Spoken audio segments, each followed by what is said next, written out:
সুশৃঙ্খল পরিবেশটিকে দাঁড়িয়ে বিশৃঙ্খল করবেন না। মুসলিমের মতো সুশৃঙ্খল, তাই না? দয়া করে বিশৃঙ্খল করবেন না।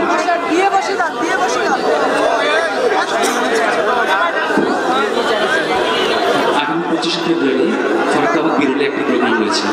সম্মানিত উপস্থিতি, সকলের দৃষ্টি আকর্ষণ করে বলছি, আমরা একটু ধৈর্যের পরিচয় দেই। একজন মুসলিম উম্মাহ হিসেবে আমরা আমাদের দানের হাত থেকে প্রসারিত করি, কারণ আমরা আজকে দিব আর ফেরেশতারা সেটা দেখবে, আর ফেরেশতারা ইনশাআল্লাহ সেটা লিখবে।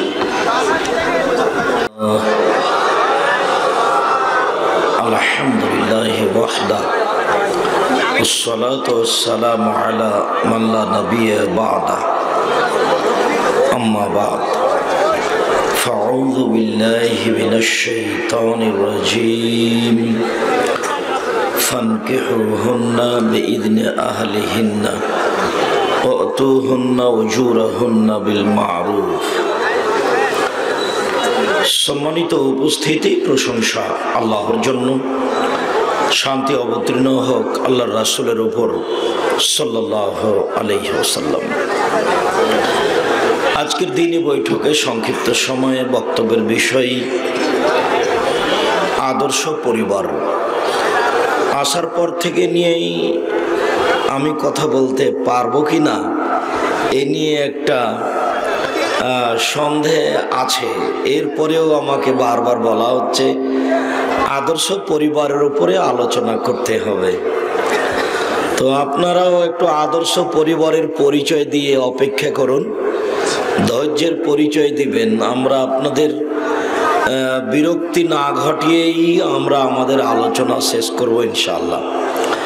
কাজেই আপনাদের চলাচল বন্ধ করে, কথাবার্তা বন্ধ করে, ক্রয় বিক্রয় লেনদেন বন্ধ করে অল্প সময়ে অতীব গুরুত্বপূর্ণ আলোচনা শোনার জন্য চেষ্টা করুন।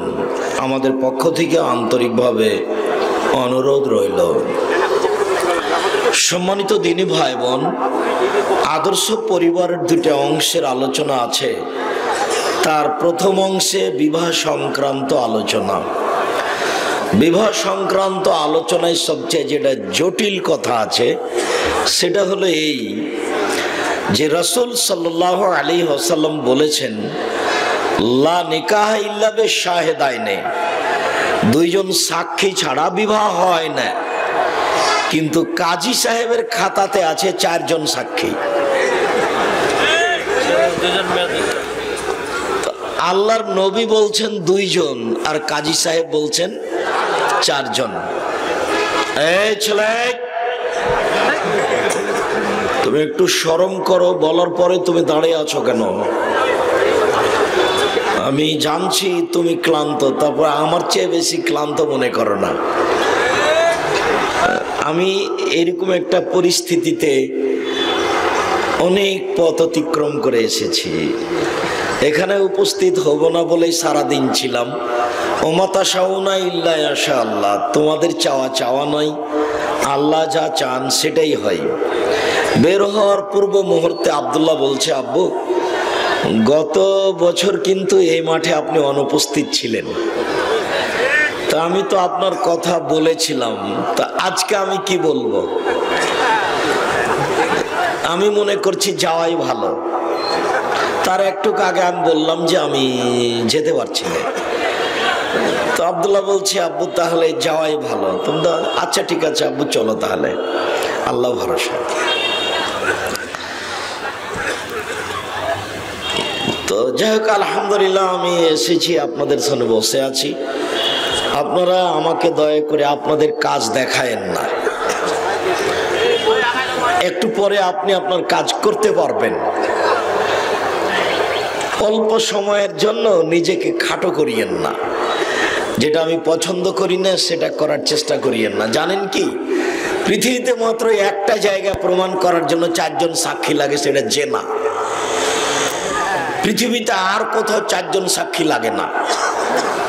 তাহলে কি বাংলাদেশ সরকার বা কাজী সাহেব বা জনগণ বিবাহকে জেনা মনে করছেন? নইলে 4 জন সাক্ষী কেন? আমি বক্তব্যের মাঝে মধ্যে বলেছি যে কাজী সাহেবের এই খাতাটা টয়লেট পেপার হিসাবে ব্যবহারের যোগ্যতা রাখে না। এমন কোন মায়ের বেটা এদেশের মাটিতে আছে, জন্ম নিয়েছে এখন, যে আমার সামনেও প্রমাণ দিতে পারে যে জি কাজী সাহেবের খাতাটা টয়লেট পেপার হিসাবে ব্যবহারের যোগ্যতা রাখে? আমি বলছি রাখে না। কেন? টয়লেট পেপার হিসাবে যেটা ব্যবহার হয় সেই কাগজটাতে রাসূল সাল্লাল্লাহু আলাইহি সাল্লামকে অপমান করা হয়নি, তবে কাজী সাহেবের এই খাতাতে রাসূল সাল্লাল্লাহু আলাইহি সাল্লামকে অপমান করা হয়েছে। কে যদি বলে যে এটা যোগ্যতা রাখে, তাহলে সেও একজন নিজেকে পরিচয় দিবে যে আমি শিক্ষিত মানুষ নই, যার কারণে আমার এই ভুলটা হয়ে গেছে। এটা তাকে বলতে বাধ্য হতে হবে। আমি বলেছি যারা গান বাজনার মাধ্যমে জিকির করে আর যারা ছায়াছবির গান বলে, দুইটার মধ্যে পার্থক্য। যারা গান বাজনার মাধ্যমে জিকির করে, এই জিকির ছায়াছবির গানের চেয়ে হাজার লক্ষ গুণ বেশি খারাপ। কেন? গান বাজনা হারাম, এটা সবাই জানে। এতে রাসূল সাল্লাল্লাহু আলাইহি সাল্লামকে অপমান করা হয় না, কিন্তু যখন গান বাজনার মাধ্যমে, বাদ্যযন্ত্রের মাধ্যমে জিকির করা হয়, তখন তা দিয়ে রাসূল সাল্লাল্লাহু আলাইহি সাল্লামকে অপমান করা হয়। আমি বলেছি সূরা হাসরের শেষ 3 আয়াত পড়ে 70,000 ফেরেশতা আপনার পক্ষে দোয়া করবে, এই প্রতারণায় পড়িয়েন না। যদি সূরা হাসরের শেষ 3 আয়াত ফজরের সালাতের পরে চিল্লাচিল্লি করে পড়েন, তাহলে পরকাল হারাবে। কেন? এতে রাসূলকে অপমান করা হবে। আর যদি সূরা ইখলাস 3 বার পড়েন, তাহলে অনেক কিছু। সূরা ইখলাস 3 বার পড়েন, একবারে ব্যাগ ভর্তি নেকি নিয়ে নেন। রাসূল সাল্লাল্লাহু আলাইহি সাল্লাম বলেছেন সূরা ইখলাস 3 বার পড়লে একবার কোরআন মাজিদ পড়ার সমান নেকি হবে। সূরা হাসরের শেষ 3 আয়াত পড়লে এইভাবে কি হবে? বিদআত হবে। সূরা হাসরের শেষ 3 আয়াত ওই সময়তে পড়বেন যখন ওই সূরাটা পড়েন, ওতে অন্য কিছু নেকি হবে এই উদ্দেশ্যে নয়। পড়বেন, কোরআন মাজিদ পড়লে অক্ষর প্রতি কত নেকি হয়? 10 নেকি। তো এমনি সময়ে সূরা হাসর পড়বেন, অক্ষর প্রতি কত নেকি হবে? 10 নেকি হবে। কিন্তু 70,000 ফেরেশতা আপনার পক্ষে দোয়া করবে আল্লাহর কাছে, এই উদ্দেশ্যে সূরা হাসরের 3 আয়াত পড়বেন, তখন আর কাজ হবে না, তখন রাসূল সাল্লাল্লাহু আলাইহি ওয়াসাল্লাম অপমান করা হবে। দুনিয়াতে দুটা পাপ আছে, যে পাপ দিয়ে আল্লাহ এবং আল্লাহ রাসূলকে অপমান করা হয়।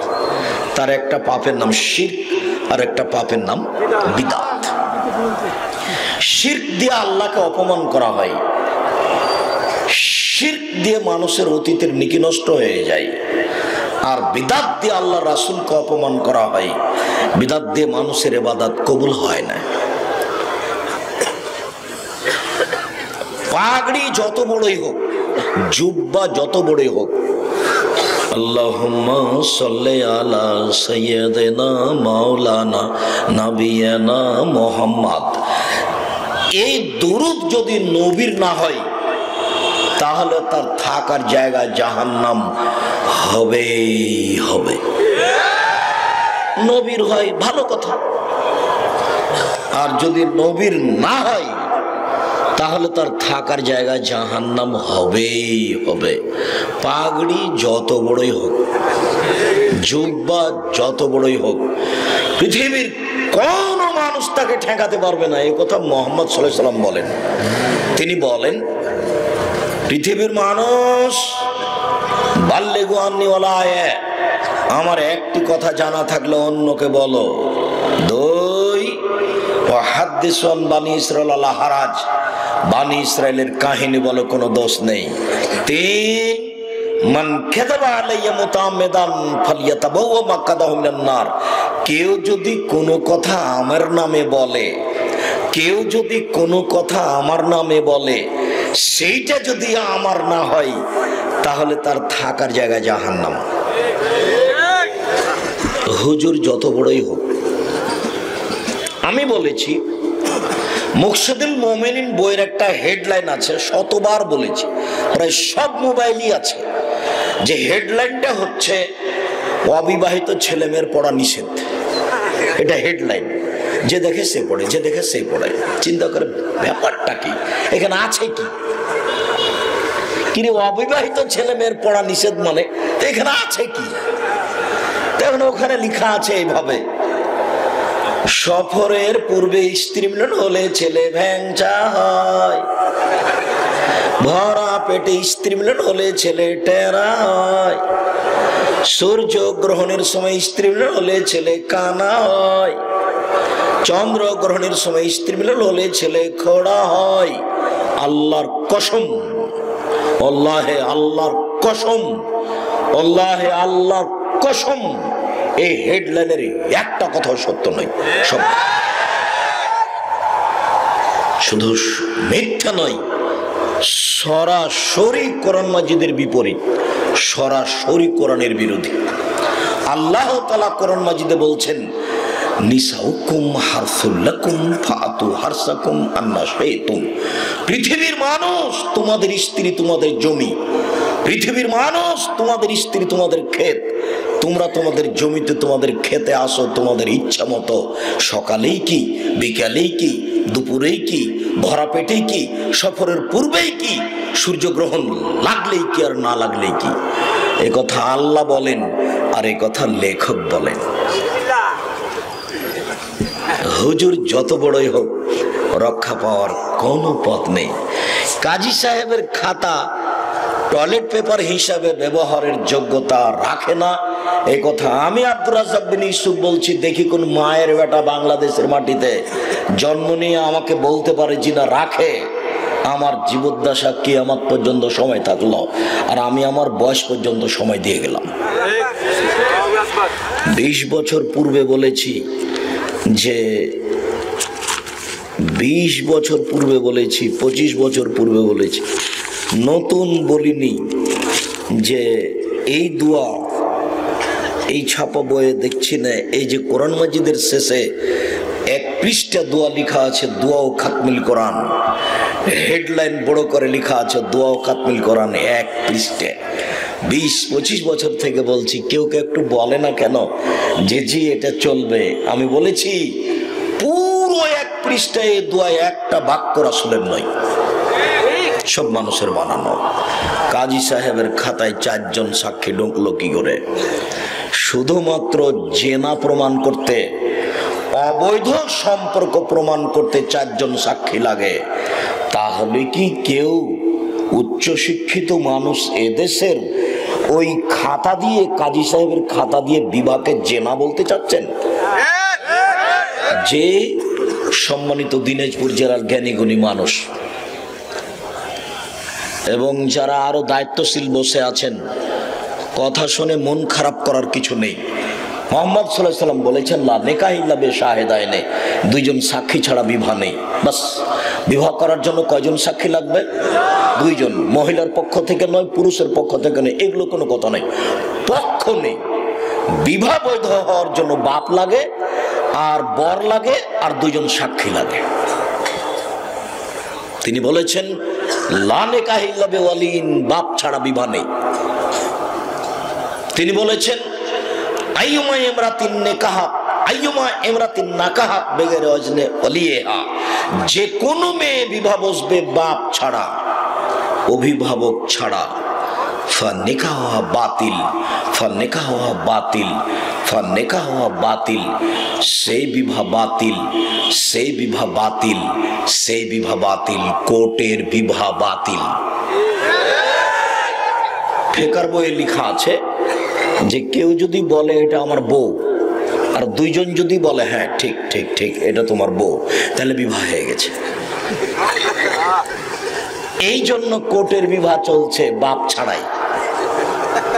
2 জন সাক্ষী কাগজে লেখা আছে, উকিলকেও বিবাহ দিয়ে দিয়েছে, বিবাহ হয়ে গেছে। আল্লাহর নবী বলছেন, যে কোনো মেয়ে অভিভাবক ছাড়া বিবাহ বসলো, সে বিবাহ বাতিল, সে বিবাহ বাতিল, সে বিবাহ বাতিল। কথাটি আল্লাহর নবী 3 বার বলেছেন। পরের বাক্যে বলছেন, ওয়ালা তুজাব্বিজুল মারাতু আল মারাতা ওয়ালা তুজাব্বিজুল মারাতু নাফসাহা, কোন মহিলা কোন মহিলার বিবাহ দিতে পারে না, কোন মহিলা নিজে নিজে বিবাহ বসতে পারে না। কি করে খালা বললেন? বোনের মেয়েকে খালা বলছেন যে শোন খালেদা, তুই শোন, তোর বাপ তো বিবাহ দিবে না, ছেলে খুব ভালো, ভালো চাকরি করে, তুই চলে আয়, আমি বিবাহ দিয়ে দিচ্ছি। কখন কখন খালা পুরুষ মানুষ হয়ে গেছে। অথচ আল্লাহর নবী বলছেন কোনো মহিলার বিবাহ দিতে পারে না, কোনো মহিলা নিজে নিজে বিবাহ বসতে পারে না, অসম্ভব। মেয়ের কাছে বিবাহ পড়ানো হারাম। দেখি কে বাক্য উল্টাইতে পারে। বলতে হবে আমার মুখের উপরে, আজ না হয় 6 মাস পর, 6 বছর পর, 20 বছর পর, আমার হায়াত পর্যন্ত বলতে হবে যে জি আপনার কথা ঠিক নয়, মেয়ের কাছে বিবাহ পড়াতে হবে।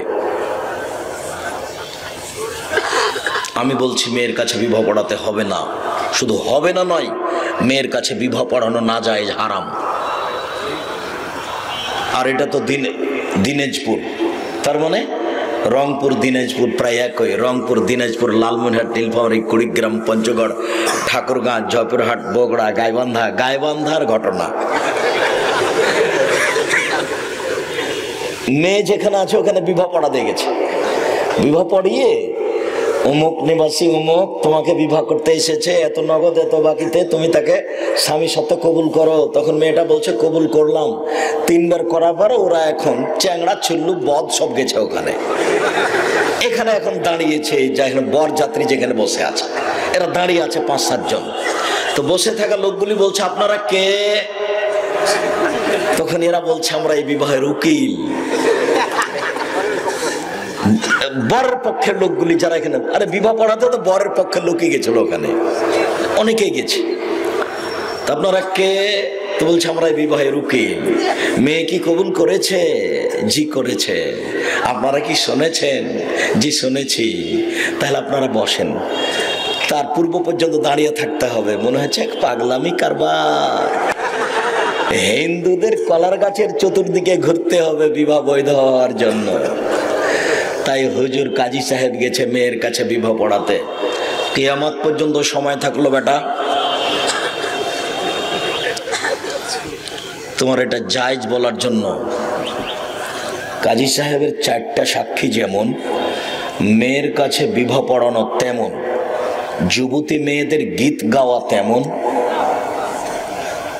কমিউনিটি সেন্টার মেয়েটাকে একবার ল্যাংটা করে বসিয়ে রাখা তেমন।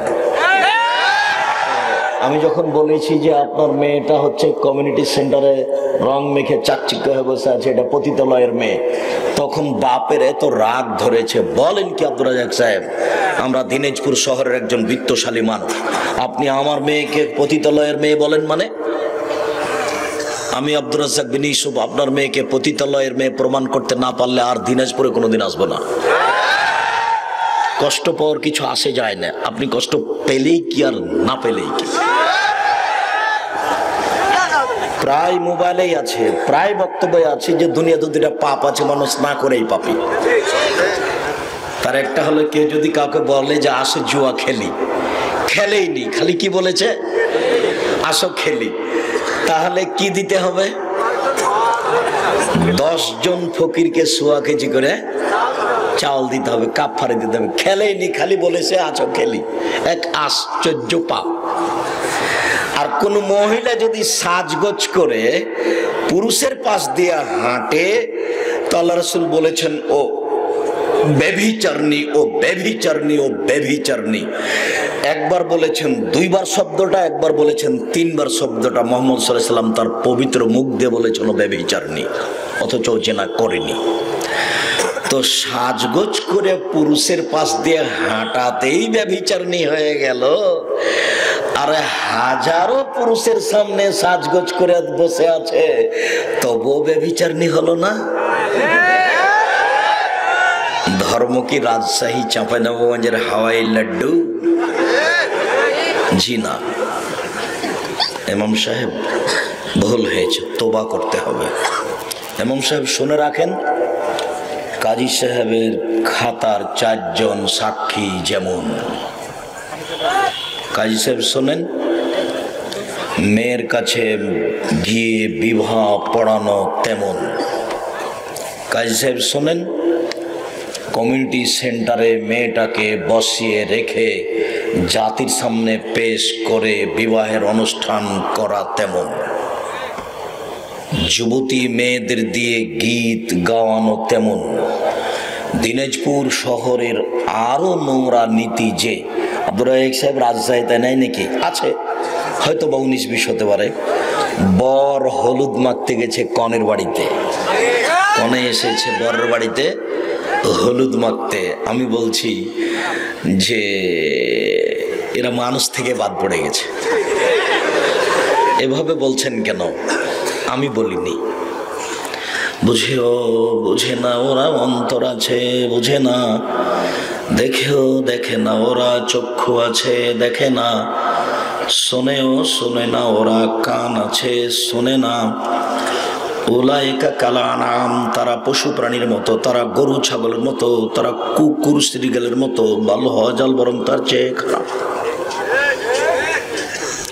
আল্লাহ বলছেন পশু প্রাণীর মতো।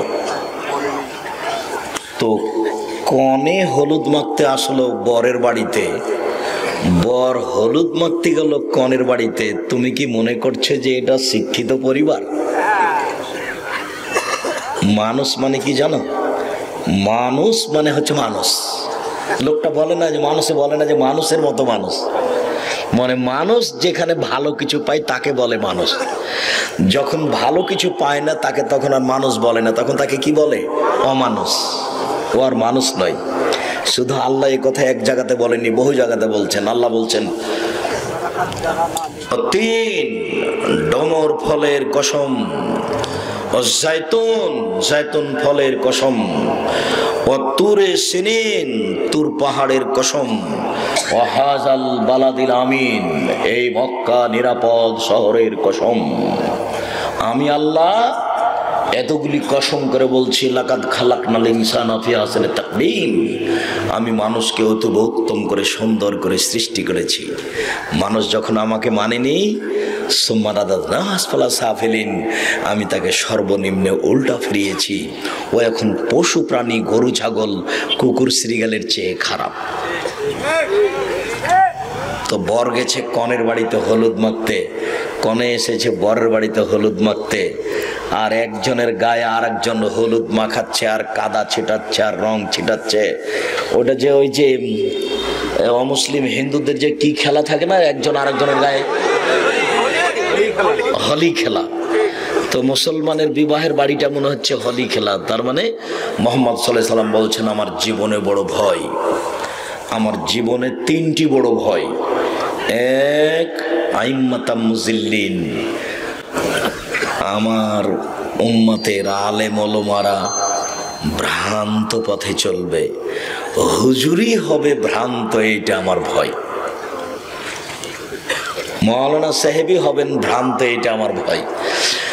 আল্লাহুম্মা সাল্লি আলা সাইয়্যিদিনা মাওলানা নাবিয়ানা মুহাম্মদ। এই দুরুদ কোনো মূর্খ মানুষ পড়েনি, এক শ্রেণীর আলেম ওলামাই পড়েছেন। বালাগাল ওলা বিকামালিহি কাশাফাদ দুজা বিজামালিহি হাসানাত জামিউ খিসালিহি সাল্লু আলাইহি ওয়া আলিহি। এই দুরুদ কোনো মূর্খ মানুষ পড়েনি, এক শ্রেণীর আলেম মানুষই পড়েছে। আমার জীবনে বড় ভয়, ভ্রান্ত আলেম হুজুর হবেন ভ্রান্ত, এটা আমার ভয়। 3টে আশঙ্কা করেছেন, তার 1 নম্বরে হুজুর। আজও দিনাজপুর শহরের বহু ফার্নিচারের মালিক বলতে পারে, আমার দোকান থেকে আপনি কাঠের ফার্নিচার কিনেন, আমি দোকানের মালিক বলছি 20 বছরের মধ্যে ঘুণ ধরলে টাকা ফেরত দেব। এই কথা বলার সাহস আছে, কিন্তু টাকা বেশি দিলে একজন সঠিক দামি হুজুর পাওয়া যাবে, এটা বলা কঠিন আছে, খুব কঠিন। আমি বলেছি শতকরা 98 জন মুফাসসির মিথ্যুক, আমি বলিনি ইনি মিথ্যুক।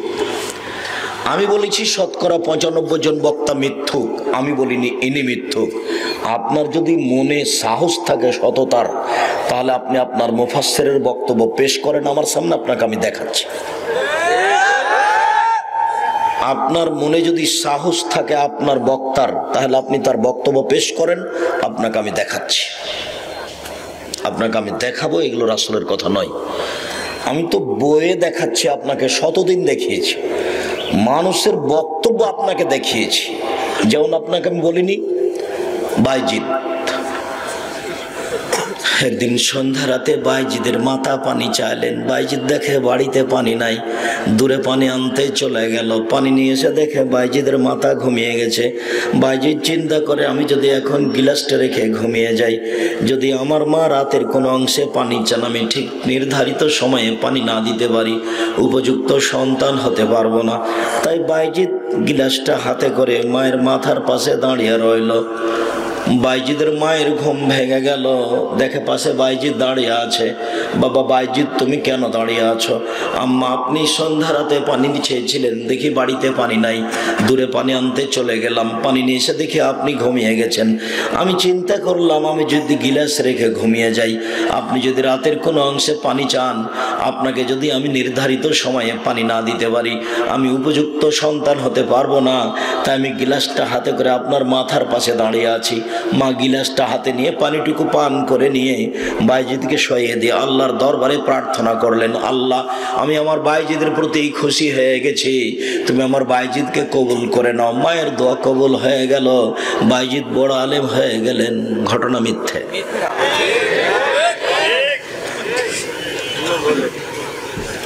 এর চেয়ে অনেক অনেক অনেক জটিল ঘটনা বুখারী মুসলিমে আছে, এর চেয়ে লক্ষ গুণ জটিল বুখারী মুসলিমে আছে। খালি একটু ইশারা দেওয়ার সাথে সাথে বুঝতে পারবেন। ওই যে তিনজন লোক রাস্তায় হাঁটছিল, বৃষ্টি হলো, তখন তারা পাহাড়ের গর্তে ঢুকে গেল, বড় একটা পাথর এসে মুখের উপরে পড়লো, তারা সরাতে পারবে না। তিনজনের একজন বলছে, আল্লাহ, আমি আমার বাপ মাকে ভালোবাসতাম, নিয়মিত দুগ্ধ দহন করে তাদের পান করা, একদিন দূরে ছাগল চড়াতে গেছি, আস্তে আস্তে দেখি ঘুমিয়ে গেছে, দুধ দহন করে নিয়ে আসলাম, দেখি তারা ঘুমিয়ে গেছে। আমি গিলাস নিয়ে হাতে নিয়ে দাঁড়িয়ে থাকলাম, আমার পায়ের পাশে আমার ছেলে মেয়েরা এত জাগানা ইন্দা কাদামাইয়া, আর দুই পায়ের নিচে বাপরে মারে করে তারা কান্নার জন্য, ক্ষুধার জন্য চিৎকার করতে থাকলো, আব্বা, আমরা সারাদিন থেকে খাইনি, আমাদের আগে দুধ পান করতে দেন। এইভাবে তারা চিৎকার করতে থাকলো, দাবিও দাবো মাহাত্তাল আল ফারজার। আল্লাহ, আমি গিলাসটা হাতে করেই থেকেছি, আমার ছেলে মেয়ে কান্নাকাটি করতেই থেকেছে, আমি তাদেরকে দুধ পান করাইনি। যদি এটা তোমাকে সন্তুষ্ট করার জন্য করে থাকি, তাহলে আজ তুমি গর্তের মুখ থেকে পাথরটা সরিয়ে দাও। আল্লাহ বললেন, ঠিক আছে, দিলাম। আপনার পায়ের পাশে খালি যদি আপনার বাচ্চাটা একবার চিৎকার করে, তাহলে আপনি লাফ দিয়ে উঠে তাকে কোলে নেবেন, আপনার স্ত্রীকে খুঁজে বের করবেন।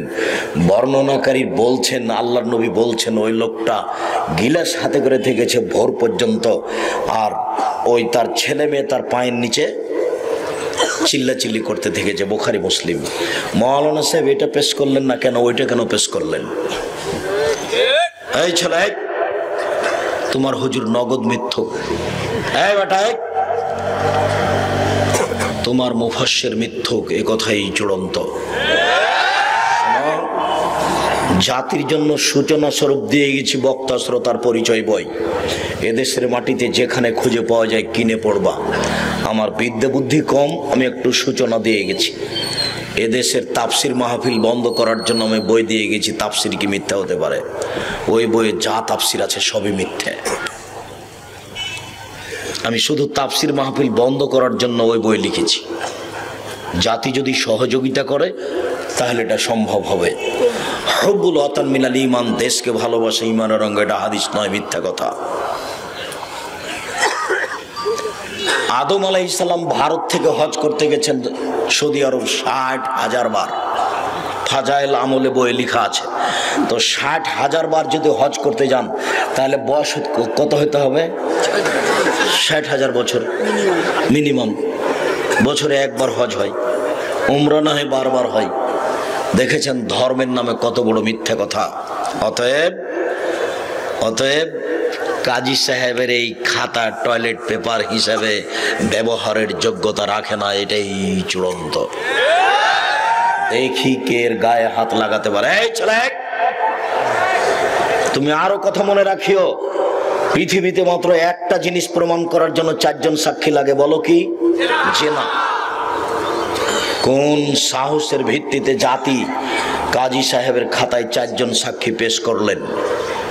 দ্রুত 24 ঘন্টার মধ্যে কাজী সাহেবকে খাতা পরিবর্তন করতে হবে এবং জাতিকে বিবাহের বৈঠকে 2 জন সাক্ষীর কথা বলতে হবে, কোনো পক্ষের কথা নয়। সম্মানিত দিনী ভাই বোন, শুনুন, রাজশাহী, চাঁপাই নবাবগঞ্জ জেলার বিবাহের শুরু থেকে শেষ পর্যন্ত একটা কাজও জায়েজ নয়, সব হারাম। আমার অনুমান দিনাজপুর শহরের বিবাহের শুরু থেকে শেষ পর্যন্ত একটা কাজও জায়েজ নয়, সবই হারাম। বিবি শব্দ তোকে পায়ের নিচে ডলে দিলাম, কিয়ামত পর্যন্ত আমাদের পরিবারে আর কোনোদিন ডলবিবি শব্দ ব্যবহার হবে না। আর একটা পায়ের নিচে রেখা দেয় এভাবে যে থুবড়া, বিবাহের 2-3 দিন পূর্বে ক্ষীর রান্না করা, মেয়ের মুখে দেওয়া, রং মাখানো, গীত গাওয়ানো, এই থুবড়া নীতি পায়ের নিচে রেখে দিলাম, কোনোদিন আমাদের পরিবারে নীতি প্রকাশ পাবে না। বিবাহের শুরু থেকে শেষ পর্যন্ত কুসংস্কার, নোংরামিতে ভর্তি হয়ে আছে। আল্লাহ তাআলা বলেন, ফানকিহুন্না বিইজনি আহলিহিন্না, পৃথিবীর মানুষ তোমরা মেয়েদেরকে বিবাহ করো তার মালিক, তার অভিভাবক, তার বাপকে বলে। অতুহুন্না উজুরাহুন্না বিল মারুফ, আর মোহর দিয়ে দাও ভালোভাবে, টাকা নিয়ে নয়। বিবাহ করলে টাকা পাওয়া যায় না, বিবাহ করলে টাকা দিতে হয়। মোহর দিয়ে বিবাহ করতে হবে। তুমি যদি, তোমার বাপ যদি দিন না পারে, তাহলে তুমি তোমার বাপের মোহর দিয়ে দিও। যদি তুমি তোমার বাপের মোহর দিতে না পারো, তাহলে তোমার বাপ মারা গেলে কিয়ামতের মাঠে তোমার মা তোমার বাপের কাছ থেকে নেকি নিয়ে নিবে মোহর বাবদ। সবচেয়ে যেটা গুরুত্বপূর্ণ শর্ত পূর্ণ করা হয়, শর্ত। দিনাজপুর বড় মাঠে আব্দুর রাজাক সাহেব বক্তব্য দিতে আসতে পারবেন, শর্ত হলো এই যে সরকার বিরোধী কোনো কথা বলতে পাবেন না, এটা হলো শর্ত। তখন এইসব যুবকরা বলেছে, আপনার শর্ত মানিয়া লইলাম। তখন ডিসি অনুমতি দিয়েছেন, তার নাম শর্ত। তো যত পৃথিবীতে শর্ত পূরণ করা লাগে, তার সবচেয়ে দামি গুরুত্বপূর্ণ শর্ত হলো যে মোহর দিতে চেয়েছি, বিবাহ করলে মোহর উল্লেখ করা লাগে, এই শর্তটা পূর্ণ করতে হবে। এইটা হলো শর্তের জগতে সবচেয়ে গুরুত্বপূর্ণ শর্ত। না, কথা বুঝাতে পারলাম না। আবার বলি, আব্দুর রাজাক সাহেব দিনাজপুর বড় মাঠে বক্তব্য দিতে আসতে পারবেন, শর্ত হলো এইটা যে সরকার বিরোধী কোনো বক্তব্য দিতে পারবেন না। আমি বলছি আজকের মাঠে এখন, আল্লাহে আল্লাহর কসম, আল্লাহে আল্লাহর কসম, আল্লাহে আল্লাহর কসম, 90 সাল থেকে এখন পর্যন্ত আমি কোনোদিন সরকার বিরোধী বক্তব্য দিইনি। আর জঙ্গি বিরোধী বক্তব্যে বাংলাদেশের মাটিতে আমার চেয়ে কঠোর, কঠিন, শক্তিশালী কারো বক্তব্য আছে তা আমার জানা নেই।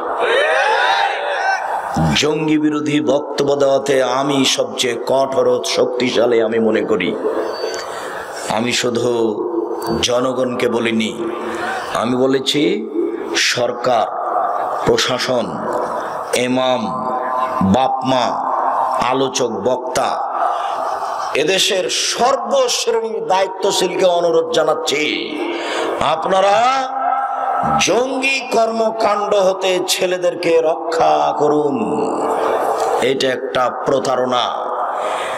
যারা জঙ্গি কর্মকাণ্ড চালাচ্ছে, এই জায়গাটাতে আব্দুল্লাহর একটা বক্তব্য আছে, সেই বক্তব্যটা আমি শুনেছিলাম, সব কথা আমার মনে থাকে না। ইহুদি, খ্রিস্টান, হিন্দুরা মুসলমানের বিরোধিতা করে মুসলমানকে অত মারতে পারেনি, ধর্মের নামে ধর্মীয় মানুষেরা মুসলমানকে যত হত্যা করেছে। তার মধ্যে এরাই যারা জঙ্গি কর্মকাণ্ডে আছে। আব্বু কথাটা কি স্পষ্ট হলো না একটু বলে দিবা?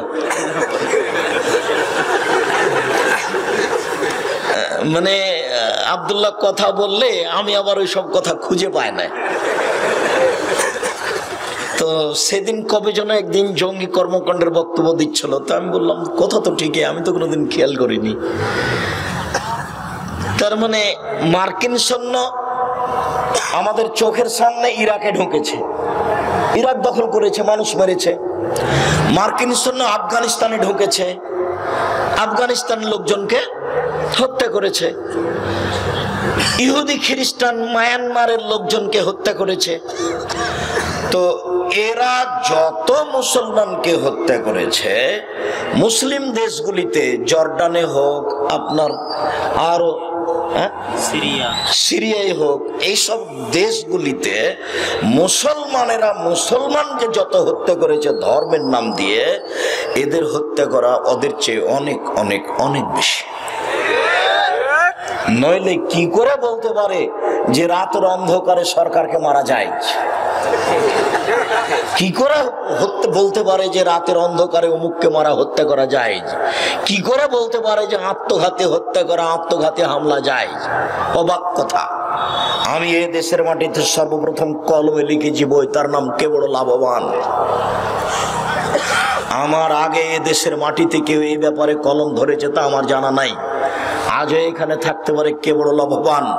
কে বড় লাভবান বই একটা হেডলাইন আছে যে জঙ্গি কর্মকাণ্ড ইসলাম সমর্থন করে না। এই দেশের মাটিতে সম্মানিত দিনী ভাই বোন, আমি সরকার বিরোধী বক্তব্য দিই মানে অসম্ভব হতে পারে না। শুধু তাই নয়, 90 সাল থেকে নিয়ে এখন পর্যন্ত আমি কোনোদিন কোনো মাযহাবের বিরুদ্ধে কথা বলিনি। শুধু তাই নয়, এখন পর্যন্ত বাংলাদেশের মাটিতে আমি কোনোদিন কোনো মানুষকে লক্ষ্য করে কথা বলিনি। আমি বলেছি শতকরা 95 জন বক্তা মিথ্যু, তবে আমি বলিনি ইনি মিথ্যু। আমি বলেছি শতকরা 98 জন মুফাসসির মিথ্যু, তবে আমি বলিনি ইনি মিথ্যু। আমার জীবনে আমি কোনোদিন এইভাবে কাউকে লক্ষ্য করে কথা বলিনি। 90 সাল থেকে এখন পর্যন্ত আমি কোনোদিন জাতির কাছে পথ খরচ পাথেও চাইনি। 90 সাল থেকে আমি দিনাজপুরের মাটিতে আসছি। কেউ যদি বলতে পারে আমার চোখের সামনে যে আব্দুর রাজ্জাক সাহেব একদিন আমার কাছে পাথেও পথ খরচ চেয়েছিল, আমি আর কোনোদিন জাতির সামনে বক্তব্য দেব না। দিনাজপুর থেকে আমি একদিন ফিরে গেছি, 1 পয়সাও দেয়নি, পরীক্ষা করে দেখেছে ঘটনা কি। 600 কিলোমিটার পথ, এখনো পরীক্ষা করে নাকি আল্লাহ ভালো জানে, কোনোদিন খোঁজ খবর নেয় না। জি, জাতিকে ফাঁকি দিতে আসেনি। যে এ আলেম ওলামা না বুঝে আমার বিরুদ্ধে কথা বলুক সেটা ভিন্ন কথা। এই ছেলে, তোমাকে আরো বলছি, আমি আমার জীবনের বক্তব্য তুমি তলিয়ে দেখো। আমি 1 ঘন্টা জাতির সামনে যে হাদিস অনুবাদ করেছি, তোমার বর্তমান হুজুর তো দূরের কথা, বিগত 40 বছর থেকে এখন পর্যন্ত সময় থাকলো দেখি তোমার নীতির হুজুর কে এত হাদিস অনুবাদ করেছে। তুমি আমার বিরুদ্ধে কথা বলতে গেলে কেন?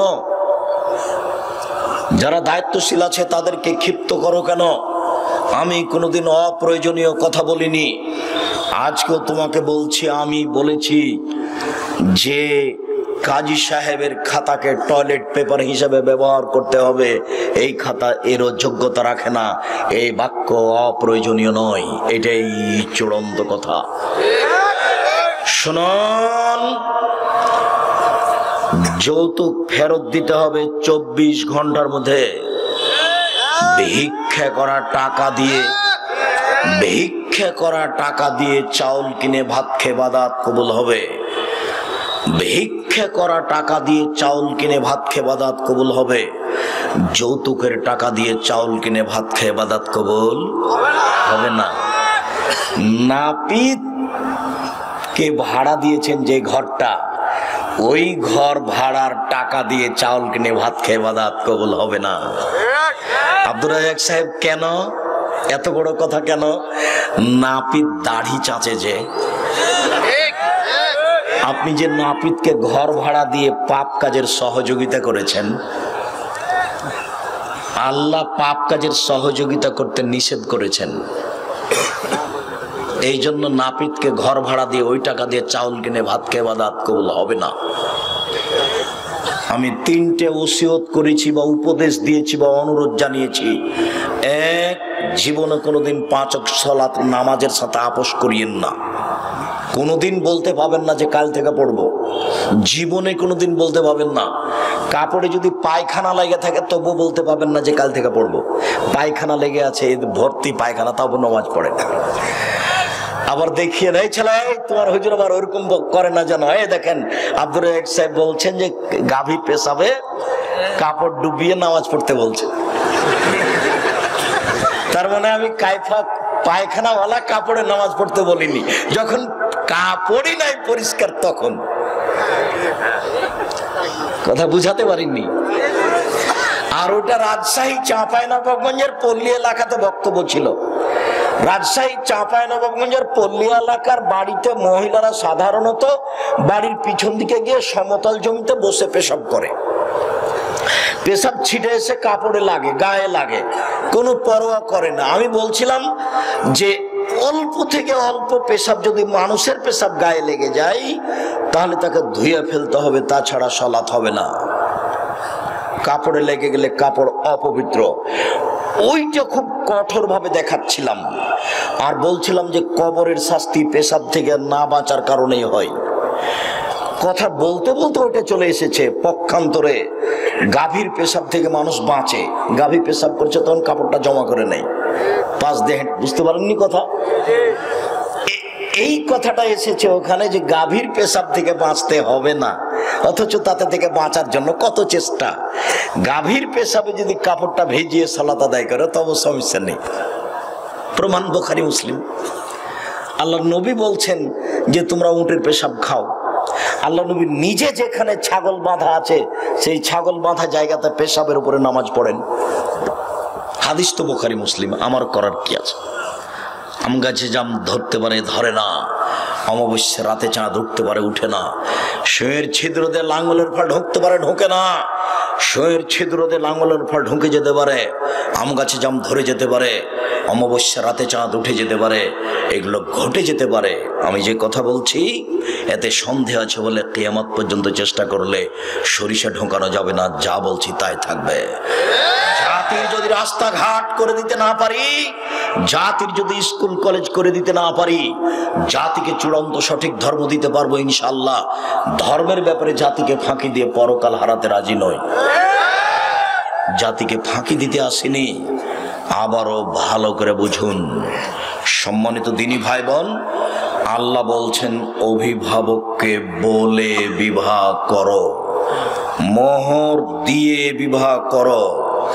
রাসূল সাল্লাল্লাহু আলাইহি ওয়াসাল্লাম বলেন, এ মাশারা শাবাব, এই যুবক দল শোনো, মান ইসতাতা মিনকুমুল বাত ফালিয়াতাজাওয়াজ।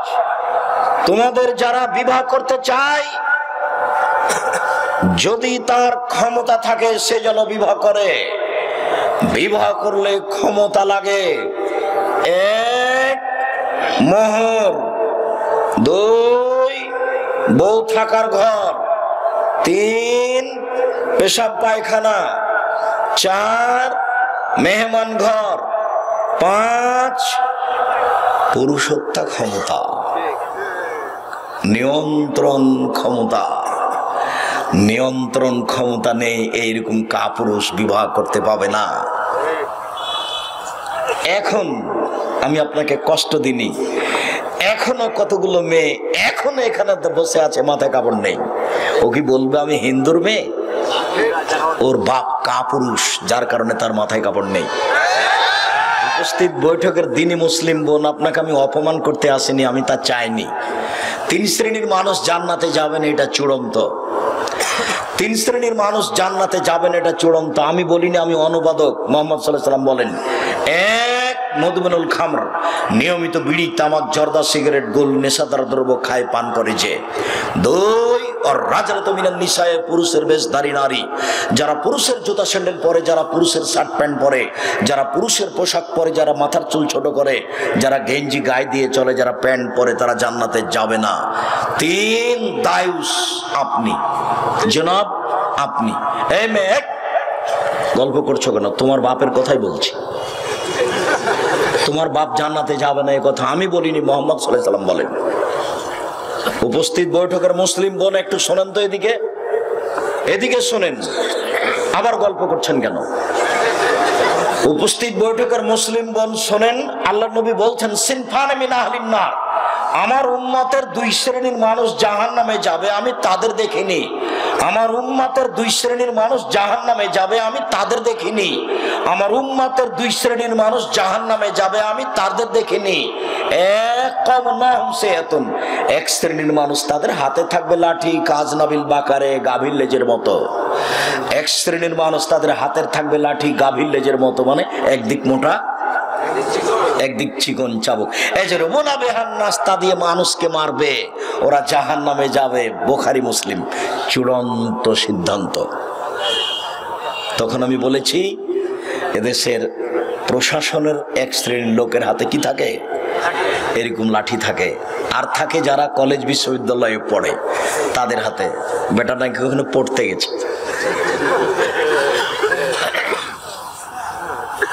বাপ মানে তাকে পড়তে পাঠিয়েছে। যাদের হাতে লাঠি থাকে তারা জাহান্নামে যাবে। হাদিস বুখারী মুসলিম, আমি অনুবাদক। 2 নিসাউন, মহিলা, কাসিয়াতুন, কাপড় পরে থাকে, আরিয়াতুন, উলঙ্গ। নেন এবার, কাপড় পরে উলঙ্গ হয়। দেখে মনে হচ্ছে যে আপনাদের দিনাজপুরের ওই স্কুলটা দেখে দেখে বলছেন আল্লাহর নবী। ওই মেয়ের গায়ে যেসব পোশাক আছে, প্রত্যেকটা মাস্টার বুঝতে পারে কোন মেয়েটার শরীরের অবস্থা কি। মুহাম্মদ সাল্লাল্লাহু আলাইহি ওয়াসাল্লাম বলেছেন, আমি অনুবাদক, তিনি 1450 বছর পূর্বে এই কথাই বলেছেন। নিসাউন, মহিলা, কাসিয়াতুন, কাপড় পরে থাকে, আরিয়াতুন, উলঙ্গ। মুমিলাতুন, তারা পুরুষকে নিজের দিকে আকৃষ্ট করে, মাইলাতুন, তারা নিজেরা আকৃষ্ট হয়। রৌসহুন্না কাসনামাতিল বুখতিল মাইলা, তাদের মাথার চুলগুলি মনে হয় যেন বখতি উটের চূড়ার নেই, চুটের নেই। যেমন ভাবে তার চোটটা ঝুলে থাকে, তাদের মাথার ঝুঁটি, তাদের চুলগুলি ওইভাবে এক পাঞ্জা পাঞ্জা হয়ে থাকে। রাস্তায় যখন হাঁটে তখন পুরুষের দিকে আকৃষ্ট হয়েছে। রাস্তার একবার এই দিকে যায়, একবার এই দিকে আসে, একবার হাত নাড়ে, একবার মুখের ভাঁজ করে, একবার চুলের ভাঁজ করে, কেন জানি কেমন কেমন করে, কেন জানি আনছান আনছান করে। তার মানে ও নিজে পরিবর্তন হয়েছে। লায়াত খোলাল জান্নাহ, এরা জান্নাতে যাবে না। জান্নাতে তো যাবে না, যাবে না, ওলা ইয়াজাতনা রিহাহা, এই জান্নাতের গন্ধ পাবে না। ফাইনা রিহালা তুজাদু মিন মাসিরাতে কাযা ওয়া কাযা, যে জান্নাতের গন্ধ 1 বছরের দূরত্ব পথ থেকে পাওয়া যায়, এটা জান্নাত। এইখান থেকে একটা দ্রুতগামী ঘোড়া দৌড়াতে লাগলো, 1 বছর দৌড়িয়ে যত পথ যাবে, সেই পথের মাথায় যদি কেউ দাঁড়ায়, সেই জান্নাতের গন্ধ পাবে। এই মহিলারা জান্নাতের গন্ধ পাবে না। আমি অনুবাদক, মুহাম্মদ সাল্লাল্লাহু আলাইহি ওয়াসাল্লাম এই কথাই বলেছেন। সম্মানিত দিনী ভাই বোন, এই ছেলে, কথা বলার চেষ্টা করো না। আমরা খুব তাড়াতাড়ি কথা শেষ করে নিচ্ছি। আজকের জন্য সংক্ষিপ্ত বিবরণে জরুরি কথা। এদেশের বিবাহের শুরু থেকে নিয়ে শেষ পর্যন্ত যত নীতিমালা আছে সবই হারাম। বিবাহ পড়ানোর পরে বিবাহ পড়ানোর পদ্ধতিও হারাম। বিবাহ পড়ানোর পরে যত নিয়ম কানুন আছে সবই হারাম। সাথে সাথে বিবাহের পরে যেসব অনুষ্ঠান আছে এই নীতিমালাও হারাম। জরুরি অনুষ্ঠান, বিবাহের পরে যেটা হবে সেটা হলো বাসর রাত। বাসর রাতের জন্য বর কনেকে সাজাতে হবে। বাসর রাতের জন্য কনেকে সাজাতে হবে, এটাই চূড়ান্ত। বাসর ঘর সাজাতে হবে, এটাই ঠিক। তবে ভাবি কনেকে সাজাবে না, বাসর ঘর সাজাবে না। যদি ভাবি, চাচাতো বোন, খালাতো বোন বাসর ঘর সাজায়, তাহলে বিবাহের সূচনাতে জেনা এই পরিবারে কোনোদিন বরকত হতে পারে না। কনেকে সাজাতে হবে। আয়েশা রাদিয়াল্লাহু তাআলা আনহা বলেন, আমি আমার বান্ধবীদেরকে নিয়ে এক দোলনাতে খেলাচ্ছিলাম। আমরা একদিকে আছি, কিছু বান্ধবী একদিকে আছে, একদিক উঁচু হলে একদিক নিচু হয়। এরকম অবস্থায় আমার মা আমাকে ডাকলেন, আয়েশা। আমি দৌড় দিয়ে আসলাম। আমার মা একটু পানি নিয়ে আমার মুখের হাতের ধুলোবালিগুলো মুছে ধুয়ে দিলেন। তারপর একটা ঘরে নিয়ে গেলেন, দেখি সেখানে আনসারীদের মহিলা। বিষয়টা বুঝতে পারলাম না, এই ঘরে আমাকে নিয়ে আসলো কেন? আনসারীদের মহিলারা আমাকে সুন্দরী করে সাজালেন। আসমা বিনতে ইয়াজিদ রাদিয়াল্লাহু তাআলা আনহা বলেন, কাইয়ামতু আয়েশাতা লিরাসূলিল্লাহ সাল্লাল্লাহু আলাইহি সাল্লাম, আমি আয়েশাকে রাসূলের জন্য সুন্দরী করে সাজালাম। তবে কি দিয়ে সাজিয়েছেন এই কথা আয়েশা উল্লেখ করেননি। তিনি বলেন, আমাকে সুন্দরী করে সাজালেন। আমি বলছি, বিউটি পার্লারে যা কিছু পাওয়া যায় সব কিছু দিয়ে সাজানো যায়, তবে বিউটি পার্লারে ঢোকা যাবে না। কেন? বিউটি পার্লারে যে মেয়েটা আছে তার সামনে মাথার কাপড় নামানো যাবে না। বিউটি পার্লারে যা কিছু আছে সবকিছু নিয়ে এসে মেয়েকে ঘরে সাজানো যায়। উল্লেখ্য যে নখে নেইল পালিশ লাগানো যাবে না। নখে নেইল পালিশ লাগানো হচ্ছে ইহুদি খ্রিস্টানদের পতিতালয়ের মেয়েদের বৈশিষ্ট্য। নখে নেইল পালিশ ব্যবহার করা ইহুদি খ্রিস্টানদের পতিতালয়ের মেয়েদের বৈশিষ্ট্য। নখে নেইল পালিশ ব্যবহার করা ইহুদি খ্রিস্টানদের পতিতালয়ের মেয়েদের বৈশিষ্ট্য। জরুরি ভিত্তিতে নখে মেহেদি লাগাতে হবে। হাতের নখে তো মেহেদি দিতে হবেই, পায়ের নখেও মেহেদি দিতে হবে। মেহেদি দিতে মহিলারা বাধ্য, দিতেই হবে। বাধ্য কেন? আল্লাহর নবী একজন মহিলার হাত থেকে একটা পত্র নিলেন, সেই মহিলার হাতে নখে মেহেদি দেওয়া ছিল না। তিনি হাতের নিন্দা করে বললেন, আয়াদু রাজুলিন ইমরা, এই হাতটি মহিলার না পুরুষের? যদি মহিলার হয় তাহলে মেহেদি নেই কেন? তার মানে পুরুষেরা কখনো হাতে মেহেদি লাগাতে পাবে না। হাতের নখে তো তারা মেহেদি দিবেই দিবে, পায়ের নখেও মেহেদি দিতে বাধ্য। কখনো ভুলেও নেল পালিশ নখে দিতে পাবে না। উপস্থিত বৈঠকের মুসলিম বোন আর যারা আপনারা আছেন, নখ কেটে ফেলতে হবে। নখ কখনো বড় রাখা যাবে না। নখ বড় রাখা হারাম। নবীগণের 10টি বৈশিষ্ট্য রয়েছে, তার একটি বৈশিষ্ট্য হচ্ছে নখ কেটে ফেলতে হবে। উপস্থিত বৈঠকের মুসলিম বোন আপনাকে বলছি, উপস্থিত বৈঠকের মুসলিম বোন আপনাকে বলছি, আপনি সকাল করবেন না, আগে বাড়ি থেকে নখ কাটবেন। এই মেয়ে, তুমি আঙ্গুলটা দেখো, তোমার নখটা বড় কেন? তুমি শরম পাও না? তোমার লজ্জা হয় না? তোমার ইতস্তবোধ হয় না?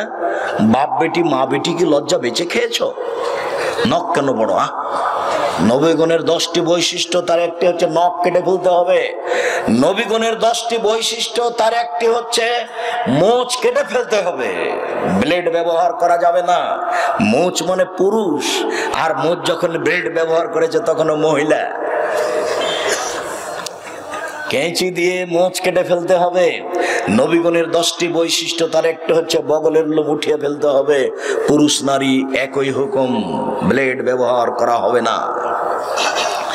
নবীগণের 10টি বৈশিষ্ট্য, তার একটি হচ্ছে নিচের লোম পরিষ্কার করতে হবে ঊর্ধ্বে টাইম 40 দিন, যেভাবে সম্ভব, যা দিয়ে সম্ভব। পুরুষ নারীর একই হুকুম। নবীগণের 10টি বৈশিষ্ট্য, তার একটি হচ্ছে নখ কেটে ফেলতে হবে। জরুরি ভিত্তিতে বিউটি পার্লারে যা কিছু আছে সব ব্যবহার করা যাবে, তবে কপালে টিপ দেওয়া যাবে না। হিন্দু মেয়েদেরকে বিবাহ করার 10টি পদ্ধতি রয়েছে, তার একটি পদ্ধতি হচ্ছে রাক্ষসী বিবাহ। মেয়ের বাপ বিবাহ দিবে না, ছেলেটা জোর করে বিবাহ করবে। যদি কপালে টিপ দিতে পারে তাহলে বিবাহ হয়ে গেছে। যার কারণে মুসলিম মহিলা কপালে টিপ দিতে পাবে না। বিউটি পার্লারে যা কিছু আছে সব কিছু দিয়ে আপনার মেয়ে সাজতে পারে, কনে সাজতে পারে, সাজবে, কথাই ঠিক। আয়েশা রাদিয়াল্লাহু তাআলা আনহা বলেন, 8:30 8টার সময় আমার মা একটা ঘরে নিয়ে গেলেন। ঘরে কেউ নেই, দেখি আল্লাহ রাসূল আর কেউ নেই ঘরে। বিষয়টা আমি বুঝতে পারলাম না ব্যাপারটা কি। আমি ঘরে আছি, দেখি আল্লাহ রাসূল। একটু পরে আসমা বিনতে ইয়াজিদ ভিতরে ঢুকলেন।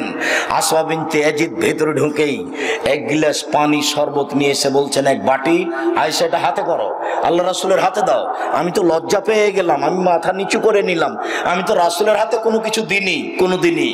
তখন আসমা আমাকে বলছে, গ্লাস দাও, রাসূলের হাতে দাও। আমি তো ধমক খেয়ে হকচকিয়ে গেলাম। ঠিকই তো আমি গ্লাসটা হাতে নিলাম, আল্লাহ রাসূলের হাতে দিলাম। আল্লাহ রাসূল পান করলেন, আমাকে বললেন তুমি পান করো। আমার পান করা হল, আল্লাহ রাসূল বললেন আসমাকে দাও। আমি যখন আসমাকে দিতে গেছি তখন আসমা বলছে, না না না না না, আপনার হাত থেকে নেবো, আপনার হাত থেকে নেবো, আপনার হাত থেকে নেবো। আয়েশা দাও, গ্লাস আমাকে দাও।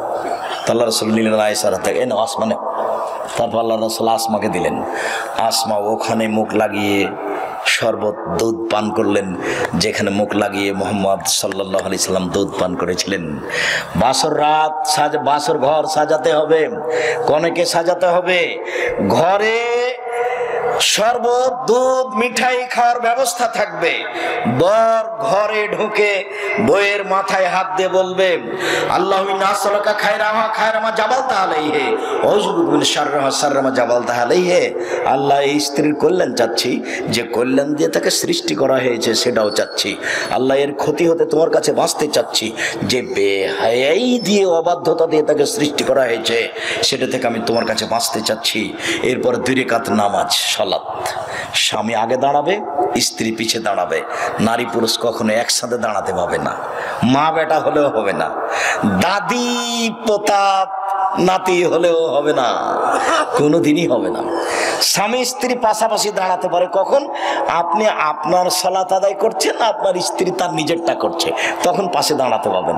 বুঝা যায়নি মনে হয়? স্পষ্ট হয়েছে তো?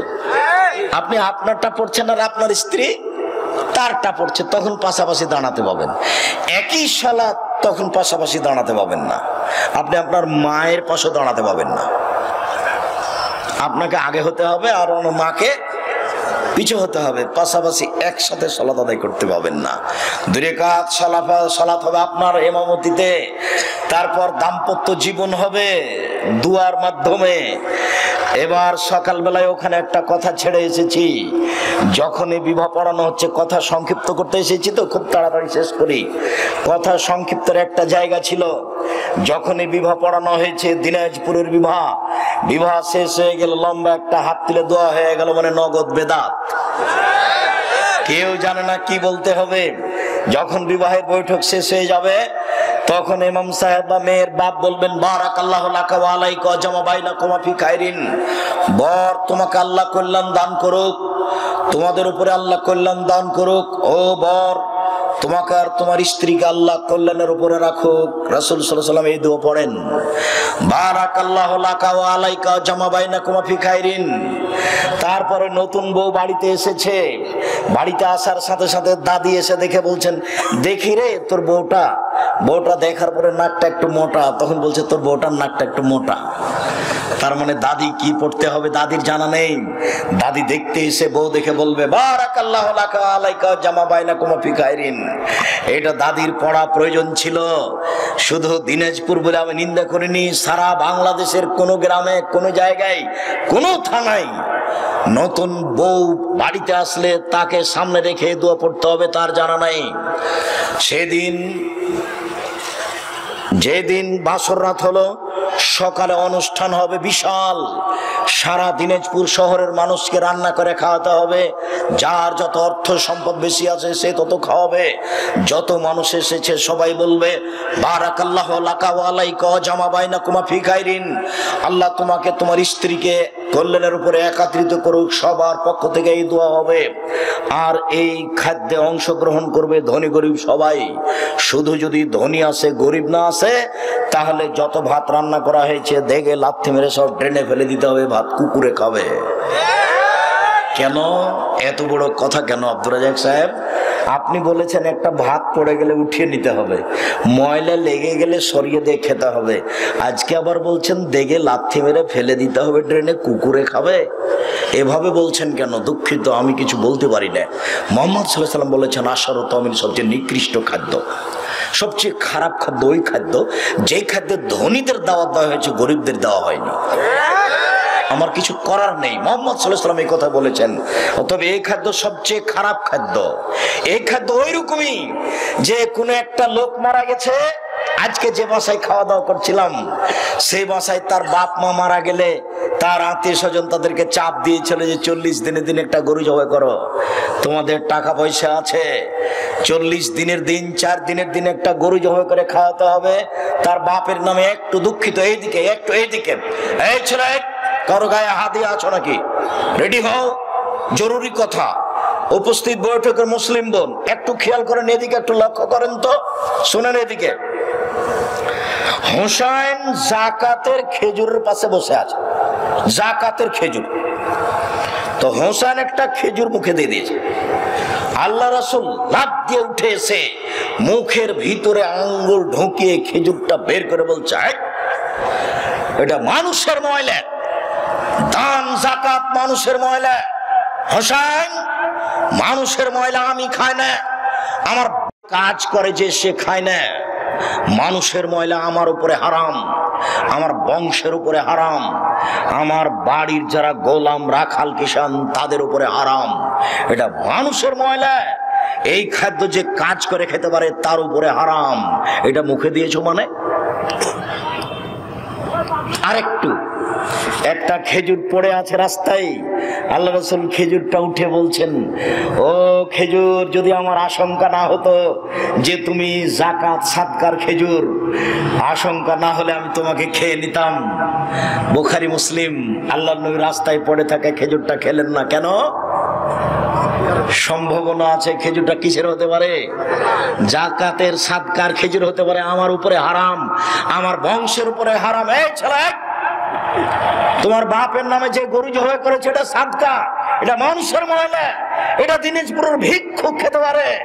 তোমার বাপের দোস্ত এসেছে 5 কোটি টাকা দামি গাড়িতে চড়ে, সে খাদ্য কি করে খেতে পারে বেটা? এই খাদ্য নির্ধারিত দিনে হয়েছে 1 নম্বর শিরক, এই খাদ্য নেকির জন্য হয়েছে, এটা বেদাত, একসাথে 2টা পাপ আছে। এটাকে ড্রেনে ফেলে দাও, এই খাদ্য কুকুরে খাবে। দেখি কোন মায়ের বেটার বৈধতা দিতে পারে, কিয়ামত পর্যন্ত সময় দিয়ে গেলাম। এই খাদ্য বিত্তশালীরা খেতে পারে কি করে? নির্ধারিত দিনে হয়েছে, এই জন্য এটা শিরকের উপরে হয়েছে।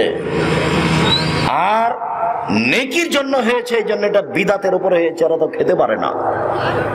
সম্মানিত দিনী ভাই বোন, ওই অলিমা সবচেয়ে নিকৃষ্ট খাদ্যটা ট্রেনে ফেলে দিতে হবে, ওটা কুকুরে খাবে। ধনী গরিব সবাইকে দাওয়াত দিতে হবে, এটার নাম অলিমা। এরপরে সাংসারিক জীবন আসবে। সম্মানিত দিনী ভাই বোন, আমি আজকের জন্য সংক্ষিপ্ত আলোচনার পুনরাবৃত্তি সূচনা করে, বিবাহ করতে গিয়ে শুধু আপনি দেখতে পাবেন, আপনার বাপ দেখতে পাবে না। আপনার বাপের দেখা হারাম। বিবাহ করতে গিয়ে তাকে আংটি দেওয়া হারাম, তাকে টাকা দেওয়া হারাম। বিবাহ করতে গিয়ে নির্ধারিত সময়ে এতগুলো বর যাত্রী যাওয়া ঠিক নয়। সাথে সাথে পদ্ধতিতে বিবাহ পড়ানো ঠিক নয়, সাথে সাথে ওয়ালিমা পদ্ধতি হারাম। সম্মানিত দিনী ভাই বোন, সকলকেই আমি আন্তরিকভাবে একটা দুয়ার দাবি রেখে বিশেষভাবে জামিয়া সালাফিয়া, ছেলে কথা শেষ করছে, একটু থামো। জামিয়া সালাফিয়া ডাঙ্গিপাড়া পাবা রাজশাহী, জামিয়া সালাফিয়া রূপগঞ্জ নারায়ণগঞ্জ ঢাকায় এখন 2957 জন ছেলে মেয়ে পড়াশোনা করে। তার 535 জন এতিম ও অসহায়, তার 115 জন এতিম। এদের খাওয়ার ভার জনগণ আপনারা বহন করে থাকেন। বিষয়টি লক্ষ্য করবেন। 13-14 ফেব্রুয়ারি সম্মেলন, দেশের শীর্ষস্থানীয় আলেম ওলামা সেখানে থাকবেন। আমাদেরকে ভালোবাসেন মর্মে সকল দিনী ভাই বোনকে এই সম্মেলনে উপস্থিত হওয়ার অনুরোধ জানিয়ে, আজকের এই গুরুত্বপূর্ণ আলোচনা মেনে চলার অনুরোধ জানিয়ে, বিশেষভাবে আব্দুল্লাহর বক্তব্যটি যে নিজেকে পরকালমুখী করে নিজের লক্ষ্য উদ্দেশ্য খুঁজে বের করুন।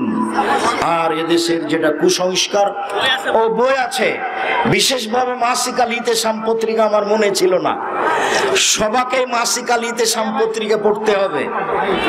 10 জন মুফতি দিয়ে পত্রিকা লিখা হয়, 50টা প্রশ্নের উত্তর দিয়ে। আব্দুল্লাহ দিতে বলে 4 তারিখে প্রোগ্রাম, আগামী ফেব্রুয়ারি 4 তারিখ। আর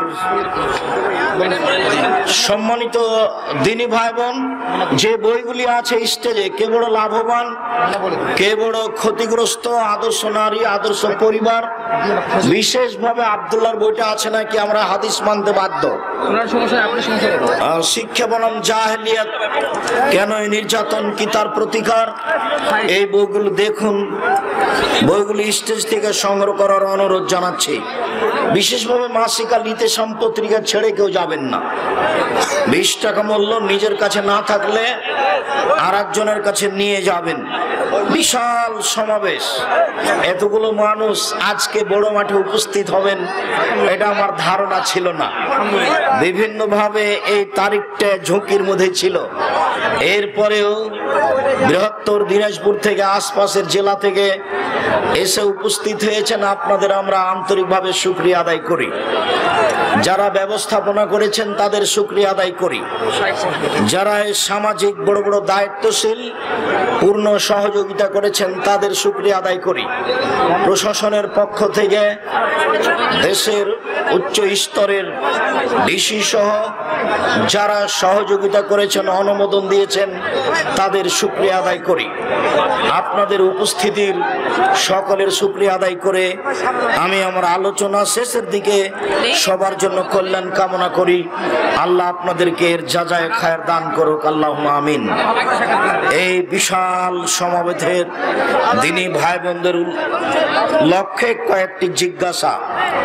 শায়েখ আপনি পিস টিভির বক্তা ছিলেন, জাকির নায়েক ও পিস টিভির বক্তা, সে নিজেকে মুসলিম বলে,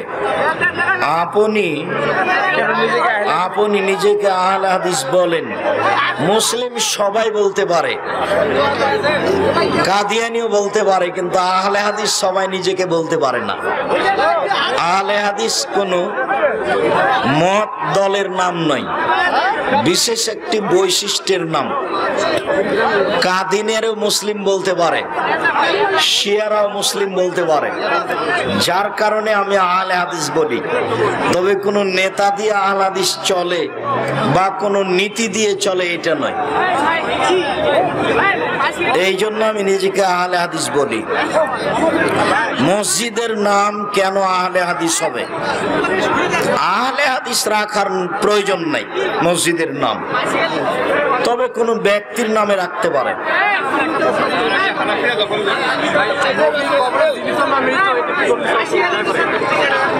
নবী সাল্লাল্লাহু আলাইহি সাল্লাম কবরে মৃত্যু, তো দুরুদের জবাব দিয়ে থাকেন যে সালামের আত্মার জগতে দিয়ে থাকেন, আত্মার জগতে, ওই দেহে আত্মা নেই।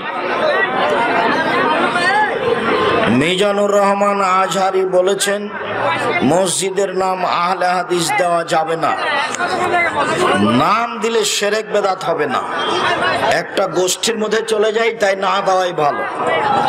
নাম দেওয়া যায়, বুখারীতে আছে হালিকল মসজিদ বানি ফলানিন, অমুক বংশের মসজিদ বলা যাবে কি? বুখারী মুসলিমের হাদিস। আব্দুর রহমান কেন আসেনি? ও আচ্ছা আচ্ছা, আব্দুল্লাহ, আব্দুর রহমান, আব্দুর রহিম, ওরা 3 ভাই 2 বোন। আসলে ওরা 3 বোন। আব্দুল্লাহর বড় একটা ছিল মারিয়াম, ও 4 বছর বয়সে মারা গেছে। আব্দুল্লাহ মদিনা বিশ্ববিদ্যালয়ে পড়ে, আপনারা জানেন যে মাস্টার্সে পড়ছে। আর আব্দুর রহমান এখন আব্দুল আজিজ জিদ্দা সৌদি আরব বিশ্ববিদ্যালয়। আব্দুর রহমান এখন আব্দুল আজিজ সৌদি আরবের সবচেয়ে উন্নত মানের বিশ্ববিদ্যালয় আব্দুল আজিজ বিশ্ববিদ্যালয় জিদ্দা সৌদি আরব, ওই বিশ্ববিদ্যালয়ে পড়াশোনা করছে, দেশে নেই। আর আব্দুর রহিম হচ্ছে মিশর আজহার বিশ্ববিদ্যালয়ে পড়াশোনা করছে, তো আব্দুর রহিমও নেই। ওরা 3 ভাই 3 বিশ্ববিদ্যালয়ে পড়াশোনা করে। আর এদের 3 ভাইয়ের ছোট হলো মারিয়াম। মারিয়াম কোরআনের হাফেজা, ওর বিবাহ দেওয়া হয়েছে। ওর স্বামী মদিনা বিশ্ববিদ্যালয়ে পড়াশোনা করে, ওরা জিদ্দাই থাকে, সৌদি আরবেই থাকে। আর আব্দুল্লাহর ছোট বোন যেটা, সেটা হচ্ছে আরিবা। ও ছোট, পড়ে কি যেন পড়ে, ও ছোট আর কি, খুব বিরক্ত করে। আব্দুর রহমান কেন আসেনি? এই জন্য আব্দুর রহমান আসেনি, নেই ওরা দেশে। মোহাম্মদ সাল্লাল্লাহু আলাইহি সাল্লামের পিতা মাতা কি জান্নাতি না জাহান্নামী? জান্নাতি নয়, জাহান্নামে যাবে, এ কথাই মোহাম্মদ সাল্লাল্লাহু আলাইহি সাল্লাম বলেন। আসসালামু আলাইকুম। মাসিকা লিতেশম পত্রিকা কিভাবে পাওয়া যাবে?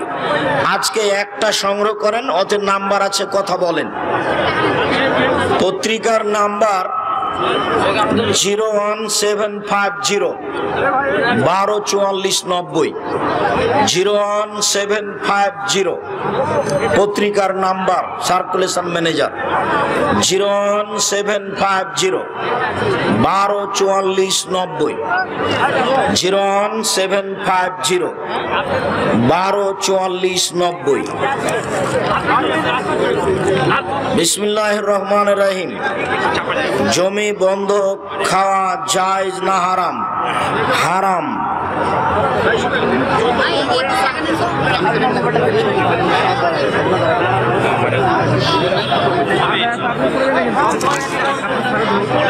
বিসমিল্লাহির রহমানির। নতুন বাড়ি বানানোর সময় অনেকেই সম্মিলিত দোয়া করে। নতুন বাড়ি বানানোর সময় সম্মিলিত দোয়া বিদআত, হারাম।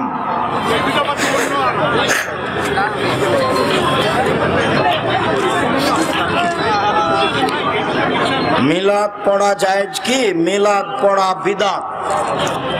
নির্ধারিত দিনে এরকম দুরূদ পড়া যাবে না। কিভাবে সালাত আদায় করব? মুহাম্মদ সাল্লাল্লাহু আলাইহি সাল্লামের নিয়মে সালাত আদায় করবেন।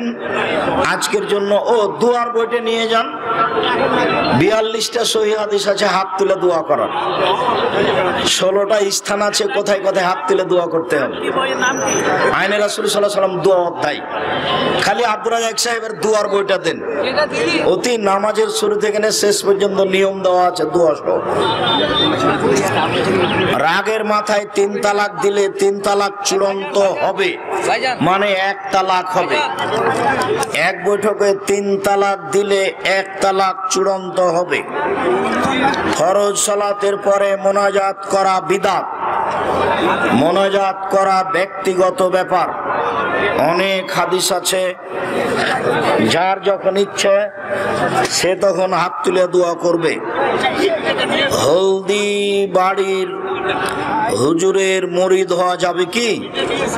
কোনো হুজুরের মুরিদ হওয়া যাবে না, মুরিদ হওয়া হারাম।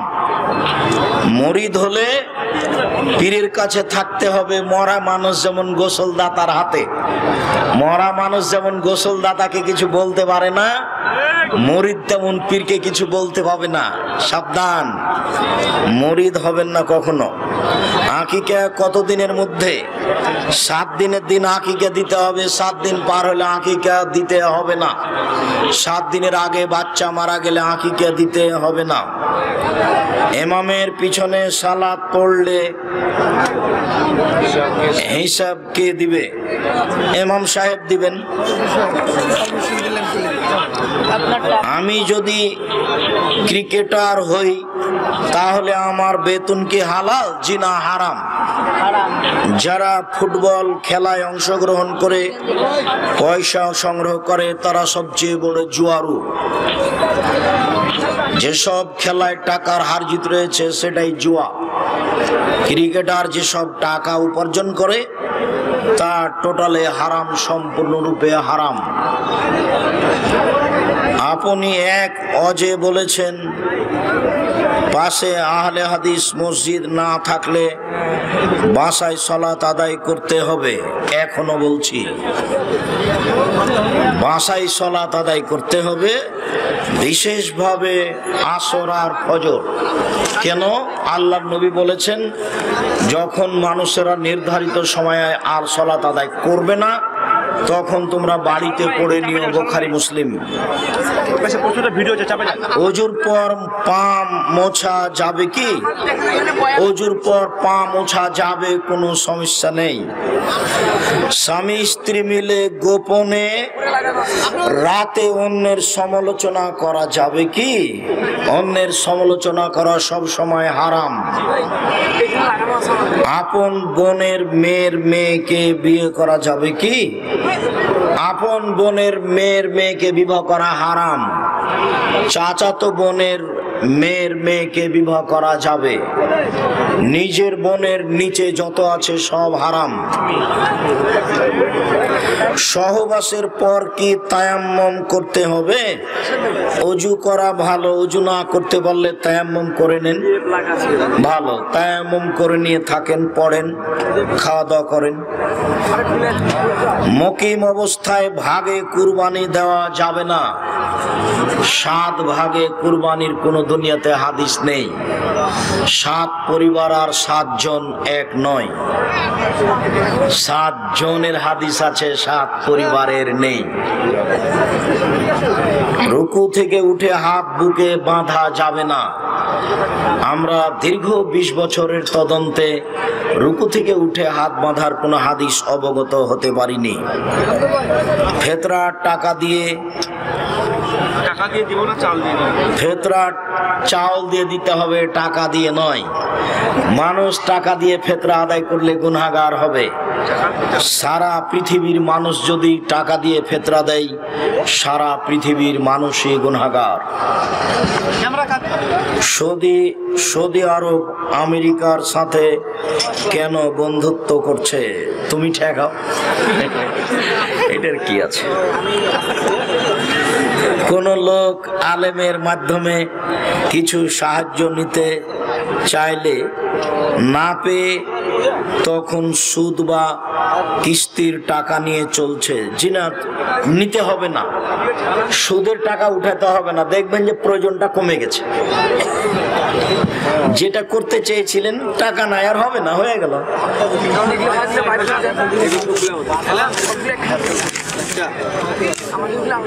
ব্যবসা করে চলতে পারে না, এমত অবস্থায় কাহারও সাহায্য চায় পায় না। এই জন্য সব সদস্য অনীহা প্রকাশ করছে। এখন কি হবে? কিছুই হবে না, ধৈর্য ধারণ করো। পরিবার নামাজি ও পর্দাশীল ছিল। এখানে কোচিং ও স্কুলের মাস্টার পরিবারের সাথে মিশে বের করে নেওয়া মহিলা ও মেয়ে ছেলে অবাধ্য চলতে ধরেছে। কোচিং সেন্টারে পাঠাবেন না। যেখানে পুরুষের কাছে শিক্ষা আছে সেখানে তো ভাবে শিক্ষা হবে না, ওটা তো হবে একদিন। এসব জায়গায় মেয়ে পাঠাবেন না। মেয়ের জায়গা তো আছে জামিয়া সালাফে ডাঙ্গিপাড়া পবারাজশাহী, জামিয়া সালাফে রূপগঞ্জ, নারায়ণগঞ্জ, ঢাকা। আপনার ইংলিশ মিডিয়াম প্রতিষ্ঠানকে পরাজয় না করতে পারলে প্রতিষ্ঠানই চালাবো না। আপনাকে তো শতবার বলছি, ইনশাল্লাহ। আপনি মনে করেন কি? আপনি তো 5-এর বাচ্চাকে মাইকেল মধুসূদন দত্ত বানাতে চেয়েছেন, ওটা তো আমি মনে করিনি। উন্নত মানের প্রতিষ্ঠানের জন্য প্রাণপণে চেষ্টা চালাচ্ছে, এখানে ছেলে মেয়ে রাখবেন কেন? আপনার পিয়ে মুকদ্দাস দাড়ি চাচে, আপনি কি দেখেন না? মোকাদ্দাম আমার পিয়ে নয়, আমি কাউকে পিয়ে হিসেবে ব্যবহার করিনি কোনোদিন। মোকাদ্দাসকে দাড়ি ছেড়ে, আব্দুল মোকাদ্দমকে দাড়ি ছেড়ে দিতে হবে, এ ব্যাপারে কোনো আপোষ নেই। একজন তালাক প্রাপ্তা মহিলার পুনরায় বিয়ে হয়েছিল, কিন্তু দুর্ভাগ্যক্রমে তার দ্বিতীয় স্বামীও খুবই খারাপ। এ অবস্থায়ও বেনামাজি, তাই সে মহিলা নিজে থেকে কি স্বামীকে তালাক দিতে পারবে? জি, এই স্বামীর সাথে থাকতে হবে না, কোনো সমস্যা নেই, খোলা তালাক নিয়ে নেবে। রাসূল সাল্লাল্লাহু আলাইহি সাল্লামের প্রথম বিয়েতে খাদিজা রাদিয়াল্লাহু আনহাকে তিনি কি মোহর দিয়েছিলেন, কি মোহর দিয়েছিলেন তা আমাদের জানা নেই। মোহর দিতে হবে, এটা চূড়ান্ত।